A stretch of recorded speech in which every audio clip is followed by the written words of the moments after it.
The California kid could not figure out the answer, and now the answer is trying to figure out a way to get the title. Welcome into this edition of MMA Live Extra. I'm Kerry Chow. At UFC Fight Night in the Philippines last Saturday, Urijah Faber lost to Frankie Edgar in a decisive fashion, unanimous decision. It was Frankie Edgar's fourth straight win. For more analysis on that fight, let's bring in ESPN MMA writer Brett Okamoto out of Las Vegas. Brett, Edgar won 50-45 on all three judges' cards. What were your impressions of that fight?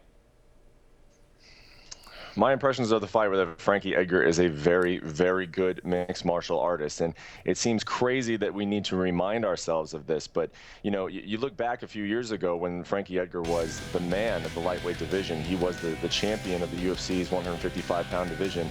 He was on the top of boxing pound-for-pound lists. You know, he was in that sort of conversation. Then he went through a bit of a skid. He lost 3 fights in a row, twice to Ben Henderson, then to Jose Aldo in his 145-pound debut. And we sort of forgot about the guy a little bit. Nobody really wrote him off, but it was sort of this feeling that it's going to take some time for Frankie Edgar to get back to the top. Well, that time has now come and passed. Edgar is back at the top. I think he deserves a title shot this year in his next fight at a UFC belt.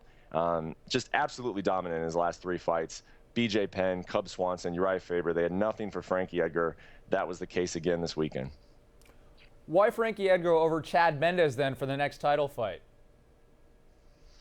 Yeah, those are the 2 guys, right? Those are number 2 and number 3, however you slice them at the 145-pound division. I think it's Edgar right now just because of that 4-fight winning streak.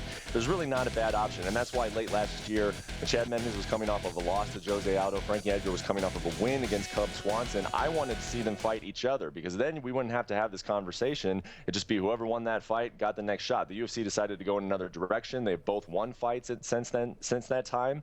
But I think it's Edgar just because of that winning streak. Chad Mendes, he just lost to Aldo in October of last year. Even if it's Conor McGregor who wins the UFC title later this year in July, if he's the champion, I still want to see Frankie Edgar in there before I see Chad Mendes. Let's flip it to Urijah Faber. He's 36. This fight was his first loss in his career in a non-title fight. So what's next for him? Yeah, I'll tell you, watching that fight, it didn't seem to me like Urijah Faber had lost a step. You know, it wasn't one of those situations where guys had a long career. Age is starting to catch up to him at 36. He's starting to not look like himself out there. Urijah Faber still looked like himself. I just thought it was a tough stylistic matchup with Frankie Edgar. Urijah could never get into the positions that he wanted. He did land some hard punches, but Edgar's got a great chin. We know that about him from his days at 155 pounds. So this was just a tough fight for Urijah Faber. And I think moving forward, what you're going to see out of Faber is not a lot of hard commitment to anything. This guy wants to fight for a UFC title still, but that is not on the horizon. He doesn't want to go back and do it the old-fashioned way of getting in line, you know, collecting 3 or 4 wins against guys who are in the middle of the division. He wants big fights, and whether that's at 135 pounds or 145 pounds, he will wait and see what the UFC offers him, and he will make his decisions based on where the big fights are, because that's where he feels he deserves to be, even though he came up short last weekend.